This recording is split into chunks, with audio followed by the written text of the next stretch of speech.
आज सर्वप्रथम भेटलेल्या इथे क्रांतीताई, ज्यांच्या विचारामध्ये क्रांती आहे, आणि इथे जमलेले सर्व शिक्षक वर्ग आणि सगळे बालगोपाल.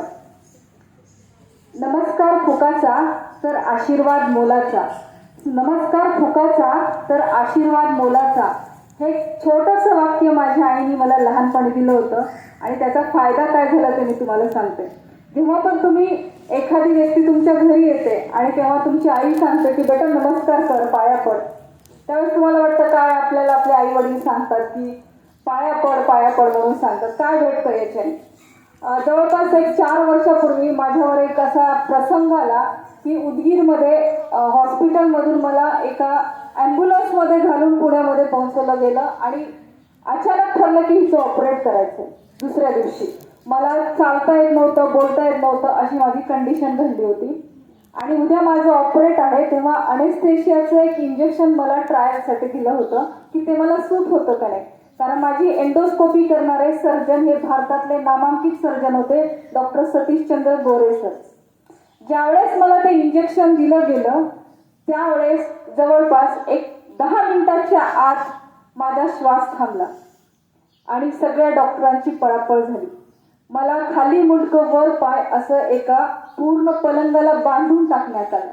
श्वास घेता येत नव्हता. एका साईडला माझा भाऊ होता जो पेडियाट्रिशियन होता, एका साईडला माझे पती होते. ते दोघं पण श्वास रोखून बघत होते की हिचा जीव वाचतो की नाही.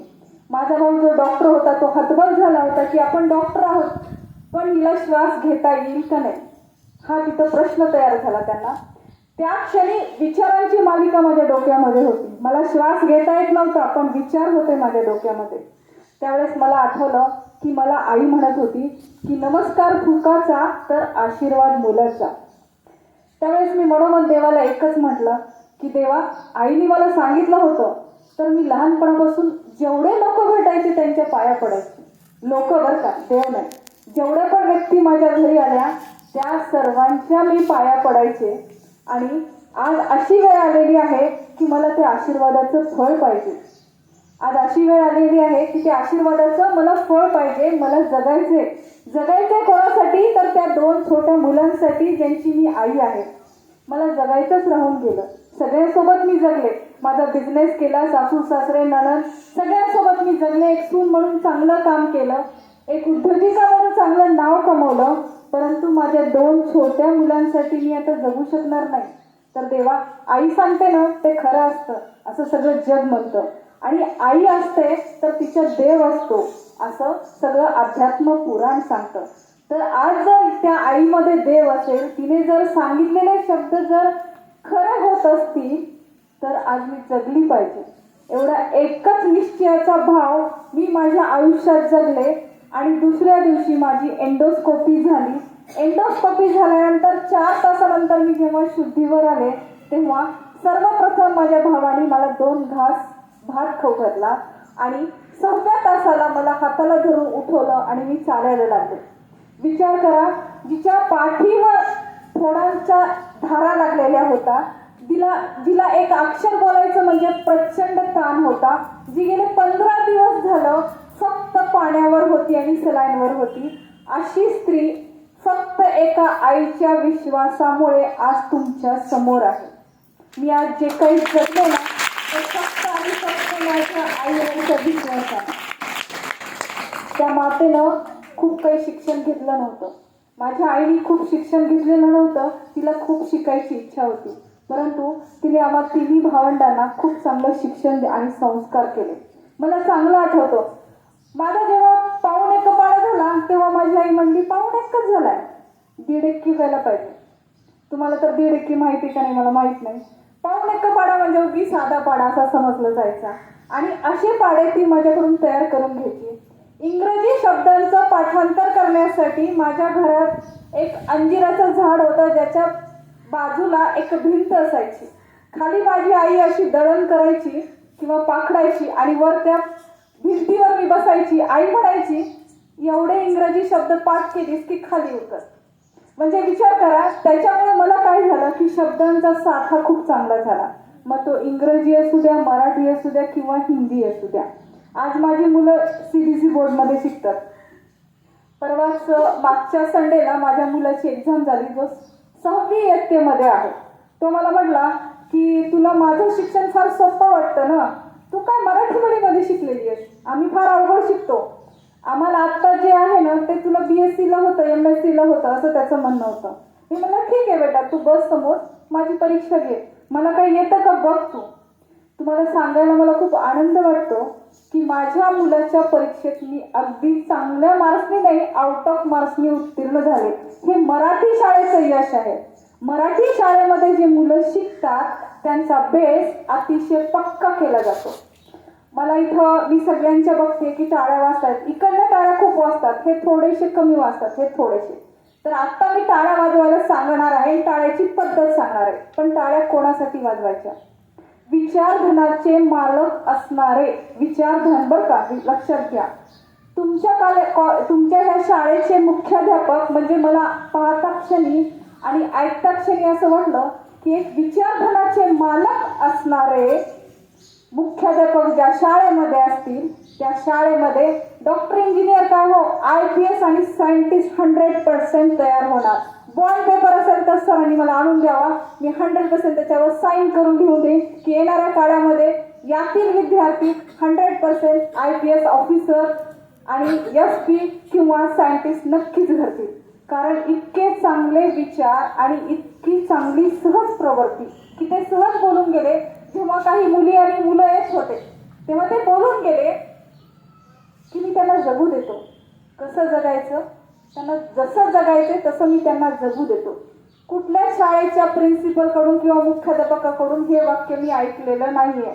प्रत्येक शाळेमध्ये हे सांगितलं जातं की मुलांनी हे करायला पाहिजे, मुलांनी ते करायला पाहिजे. जेव्हा अशा स्वतंत्र विचारसरणीचे मुख्याध्यापक असतात, ज्या शाळेच्या एंट्री बोर्डवरच तुम्हाला लावलेलं असतं की आत या, शिका आणि बाहेर पडा आणि सेवा करा, इतकं सुंदर वचन कुठल्याही शाळेमध्ये मी पाहिलेलं नाही, अगदी माझ्या शाळेमध्ये सुद्धा. तर टाळ्याची एक पद्धत असते. छोट्या मुलांना मी सांगू इच्छिते की टाळ्या कशा वाजवायच्या, पण त्याच पद्धतीनं टाळ्या वाजवल्या पाहिजेत. म्हणजे काही जणांना झोप येते, काही जणांना भूक लागली, काही जणांना बेल्टकडे हात जातोय, तर त्यांच्यासाठी हे खूप चांगलं असेल. टाळी कशी वाजवतात त्याबद्दल बघा. त्यानंतर मात्र तुमच्या मुख्याध्यापकांसाठी टाळ्यांचा मला कडकडाट हवा.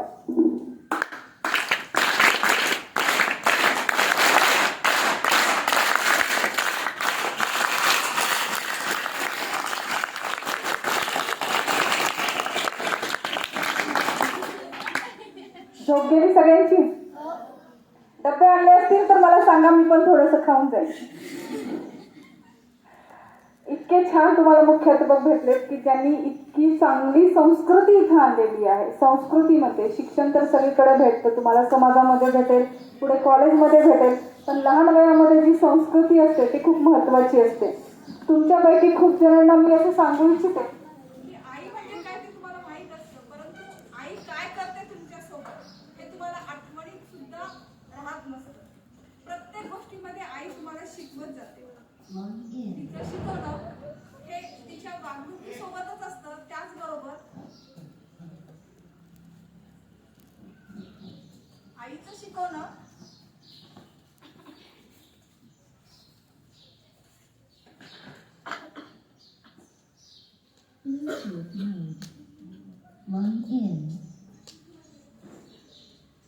आईचं शिकवणं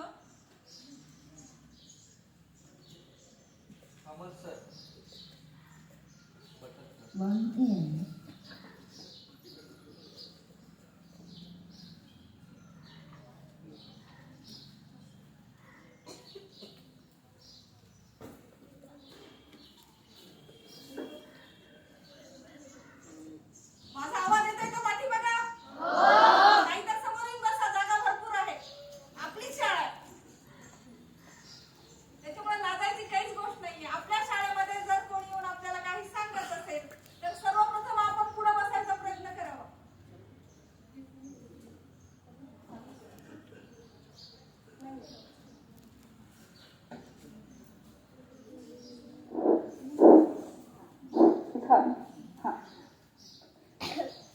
आपली शाळा आहे. कोणाला जर ऐकू येत नसेल, समजत नसेल, ऐकावं वाटत असेल तर नक्की समोर या, भरपूर जागा आहे इथे. कमीत कमी आणखीन एक 30-40 मुली तर बसू शकतात आरामशीर. आईच्या पोटामध्ये असताना आपण जे जगतो ना, ते 9 महिने जास्त असतात आपल्या आयुष्यापेक्षा जास्त. त्याच्यामुळं आईला सगळं काही कळत असतं. जसं मी माझ्या मुलाला म्हणते की तो काही सांगितला की मी त्याला म्हणते की बेटा, मी तुझी आई आहे, तू माझ्या पोटातून जन्मलास, मी तुझ्या पोटातून नाही. त्याच्यामुळे तू काही जरी सांगितलास तरी मला ते चांगलं कळतं. लक्षात घ्या, तुम्ही जितकं खोटं बोलाल तितक्या फास्ट आईला समजतं, आणि जितकं तुम्ही चांगलं वागाल तितकं तिच्या अंतःकरणामध्ये तुमच्याबद्दलचं कौतुक असतं. लहानपणी तुम्ही जेव्हा चालायला लागता तेव्हा तुमचं बोट धरायला तीच असते, तुम्हाला उचलून घ्यायला पडल्यानंतर तीच असते, तुम्हाला काही लागलं तर त्रास करून घेणारी सुद्धा तीच असते. तिचा राग सुद्धा कोणावर काढायचा असेल तर ती फक्त आपल्या लेकरांवरच काढते, कारण तिचा तेवढा जीव असतो. म्हणतात की जगामध्ये सगळ्यात पवित्र नातं कोणतं आहे, तर ते फक्त आईचं आणि लेकराचं आहे. पुंडलिकाने सगळ्यात जास्त सेवा कोणाची केली, तर आई वडिलांची केली. म्हणूनच पांडुरंगाला सुद्धा साक्षात त्याला भेटण्यासाठी यावं लागलं. अशी आई आपल्याला प्रत्येकाला छोट्या छोट्या गोष्टीतून शिकवत जाते. तिचं वळण असतं, म्हणतात आईचं वळण. काय असतं वळण? आता इथे एकाची जुट्टी घातलेली आहे तर एकाचा बेल्ट आहे, तिकडे एका पोराचे केस समोर आलेले तर एकाची माग आहे. आई काय करते, तुम्ही छोटे असताना तुमच्या हनवटीला धरते मुलाला आणि त्याचा भान पाडते. पहिलं वळण तिथं सुरू होतं आयुष्याचं. त्याचा भान पाडून त्याला सांगते की केस जरा पाठीमागं घे, डोळ्यावर आलात तर तू बांधा होशील. मुलीला सांगते केस जेवढे चांगले बांधशील तेवढे ते चांगले होतील. आई जेवढा मायेला केस विंचरून देते, जगामध्ये नंतर कुठलाही मोठा हेअर कटर तुमच्या केसांना इतक्या मायेला हात लावत नाही. आणि ती जी माया असते, ती संस्कारूपी माया असते, ती तुम्हाला शिकवते तुम्हाला कसं जगायचंय, कसं राहायचंय, तुमचं राहणीमान कसं हवं, ह्या सगळ्या गोष्टी आई शिकवते तुम्हाला. स्वच्छतेचे नियम आईच सांगते तुम्हाला. नखं काटली पाहिजे ती शाळेमध्ये जेवढी सांगतात तेवढं आईचं लक्ष असतं की नखं काटलीत का नाही. आईचंच लक्ष असतं शाळेतून आल्यानंतर मुलांनी हातपाय धुतलेत की नाही. आईचंच लक्ष असतं की आज माझा मुलगा खरंच काही बाहेरून खाऊन आलाय का. घरी आल्यानंतर तो जेव्हा म्हणतो ना मला भूक लागली नाही, किंवा तो जेव्हा म्हणतो की मला खूप काही भूक लागलेली आहे, या दोन्ही गोष्टी आईच फक्त समजून घेते. त्यामुळे माझं एक छोटंसं सगळ्यांना म्हणणं आहे की आईशी प्रामाणिक राहा. जितके तुम्ही आईशी प्रामाणिक राहाल ना तेवढे तुम्ही स्वतःशी प्रामाणिक राहाल. कारण त्या आईला आपण देवत्व देतो, त्यापेक्षा तिला सर्वोत्तम अशी आपली बुद्धी समजलं तर आपण सगळ्यात पुढे जाऊ. अगदी रामाला जर आपण समजलो की 3 आई होत्या, त्या 3 आयांना त्यांनी तेवढंच प्राधान्य दिलं आणि त्यामुळे ते एक सर्वोत्तम पुरुष बनले. ज्यांनी रामराज्यासाठी एवढं सगळं केलं तो सुद्धा एक सर्वोत्तम पुरुष घडला. तर रावणासारखा राक्षस तो सुद्धा फक्त आणि फक्त आईमुळे आयुर्वेदाचार्य बनला. कारण रावणाच्या आईला जेवढं आयुर्वेदाबद्दल माहिती होतं तेवढं कोणालाही माहिती नव्हतं, आणि आईमध्ये जे काही असतं ते मुलामध्ये उतरत जातं. मी सांगू इच्छिते की प्रत्येक मुलामध्ये आई ही कमीत कमी 90% असते. बाकीचा जो 10% भाग असतो तो त्याचा सगळा स्वतःचा असतो. म्हणजे ते मूल जगाच्या कुठल्याही कोपऱ्यावर जर गेलं तर त्याच्या वागण्यामध्ये, त्याच्या बोलण्यामध्ये, त्याच्या चालण्यामध्ये कुठे ना कुठे तुम्हाला त्याच्या आईचा अंश हा दिसतो. म्हणजे उदाहरणार्थ तुम्ही घरी जाऊन बघा, अनुभव करा. एखाद्याच्या आईला जर समजा नाकाला हात लावायची सवय असेल बोलताना तर त्याचं मूल पण तेच करतं. एखाद्या मुलीच्या आईला जर सवय असेल की तिची वेणी अशा पद्धतीने घालायची आहे तर तिची मुलगी पण त्याच पद्धतीने वेणी घालते. ह्या सर्व गोष्टी आपण फक्त आईकडून शिकतो. मला माझ्या आईनं काय दिलं ते मी सांगते. मला माझ्या आईनं खूप सारं वाचन दिलं, ज्या वाचनामुळे मी आज इथे आहे, ज्या वाचनामुळे मी घडली गेली. शिक्षण एकीकडं माझं MSc कम्प्युटर सायन्स BEd एकीकडं, आणि एकीकडे माझं वाचन, ज्या वाचनामध्ये सर्वात जास्त आई वडिलांचा हातभार होता. सतत माझी आई मला सांगायची की वाच, हे पुस्तक वाच, ते पुस्तक वाच, असं ती सांगायची आणि मी ते पुस्तकं वाचायचे. माझे वडील वेगवेगळे पुस्तकं आणून द्यायचे आणि ते पण मी वाचायचे. माझ्या एक छोटंसं माझ्या आईला सांगितलेली गोष्ट मी तुम्हाला सगळ्यांना सांगू इच्छिते, इव्हन सरांना पण सांगू इच्छिते. सर, तुमच्या शाळेमध्ये तुमच्या ज्या लायब्ररीमध्ये मुलांना पुस्तकं द्या, त्याच्यामध्ये जे काही वाचतील ती मुलं, जे काही वाचतील, समजा या समोरच्या मुलीने एखादं पुस्तक वाचलं, तिचं नाव एका रजिस्टरमध्ये आणि समोर पुस्तकाचं नाव, या दोन गोष्टी तुम्ही नक्की नमूद करा. तुम्ही जे काही वाचताय त्याचं नमूद करा की हे पुस्तक वाचलं गेलं. ज्या गोष्टी शिक्षक नाही समजून सांगू शकत कधी, आई नाही समजून सांगू शकत कधी, त्या गोष्टी कधी कधी पुस्तकं तुम्हाला सांगून जातात. हा माझा स्वतःचा अनुभव आहे. तुमच्या विचार, आई जरी समजा 3 लेकरं असतील त्या तिघांना चांगले संस्कार देते, तिघांना सेम प्रेम देते, तिघांना सेम वाढवते, पण विचारांचा प्रवाह हा प्रत्येकाला एक वेगळं व्यक्तिमत्व देतो.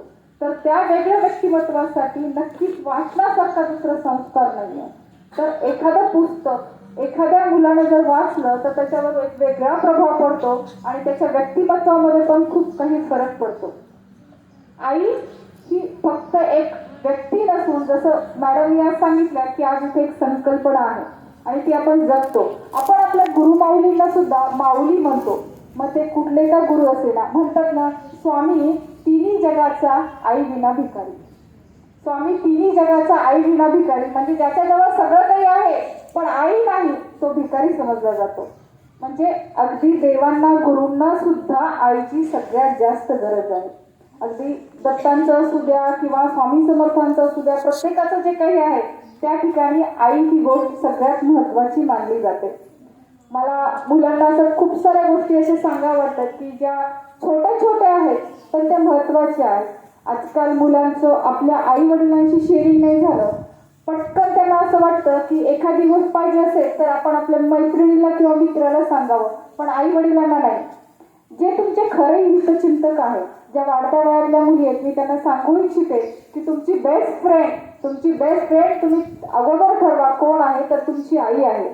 जी आयुष्यामध्ये तुमचं कुठलंही रहस्य, तुमची कुठलीही भावना, तुमची कुठलीही वेदना किंवा तुमचा कुठलाही त्रास जगामध्ये कोणासमोरही आणणार नाही, पण तुमचं आनंद, तुमचं कौतुक, तुमचं ध्येय, तुमचं जगणं हे सर्व जगासमोर मांडणारी फक्त आणि फक्त तुमची आई असेल, जे जगात तुम्हाला दुसरं कोणीच देऊ शकणार नाही.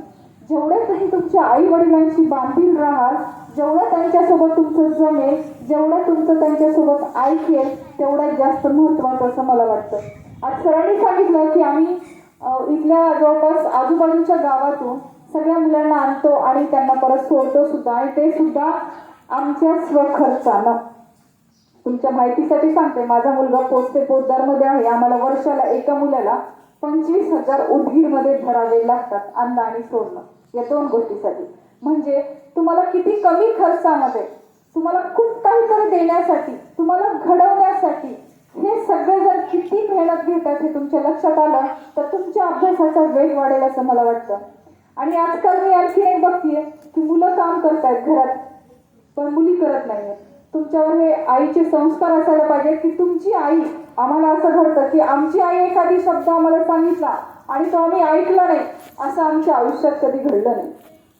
तुमची आई तुम्हाला काम सांगते, तुमची आई तुम्हाला काय, तुम्ही आई थांब थोडा अंतर करतो, थांब थोडा अंतर करते, थोडंसं एवढं मोबाईलचं गेम खेळणं झालं की मग माझं लक्ष जातं. असे प्रकार नका करू. मी तुमच्या लेवलवर बोलतीये, खूप मोठ्या लेवलवर मला जायचं नाहीये. फक्त माझी विनंती आहे, मोबाईलच्या जगामध्ये नका अडकू. ते आभासी आहे. पुस्तकांच्या जगामध्ये नक्की अडका. का तर जे काही तुम्हाला फेसबुक, व्हॉट्सअप, इंस्टावर येतं ते सर्व आभासी असतं. पण जेव्हा एक पुस्तक तयार होतं तेव्हा सर्वप्रथम तो लिहिणारा लेखक असतो, त्याला घडवणारे बाकीचे लोक असतात, त्याची पडताळणी करणारे तिसरे 2 लेखक असतात आणि छापणारा एक असतो. म्हणजे जवळपास 6-7 माणसांच्या हातून जेव्हा एक पुस्तक येतं तेव्हा ते सत्य असतं. त्याच्यामुळे सत्य जगण्याचा प्रयत्न करा. जितकं तुम्ही सत्य जगाल आयुष्यात तेवढं तुम्ही पुढे जाल. मी म्हणत नाही की तुम्ही खूप मोठे व्हा, खूप पैसे कमवा, थोडासाच पैसा कमवा, अगदी थोडा, पण तो प्रामाणिक पैसा असू द्या. तो पैसा मी कमवला याचा स्वतःला नक्कीच अभिमान असू द्या.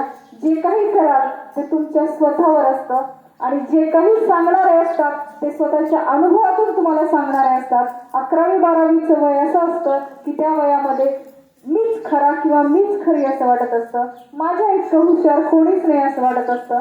आणि ह्या सर्व संकल्पनेच्या पुढे जाऊन जर जगायचं असेल तर आई वडील, तुमचे नातलग आणि तुम्ही आणि त्याचबरोबर तुम्ही जे काही वाचताय, अभ्यास करताय, जे आत्मसात करताय ते अतिशय महत्वाचं असतं.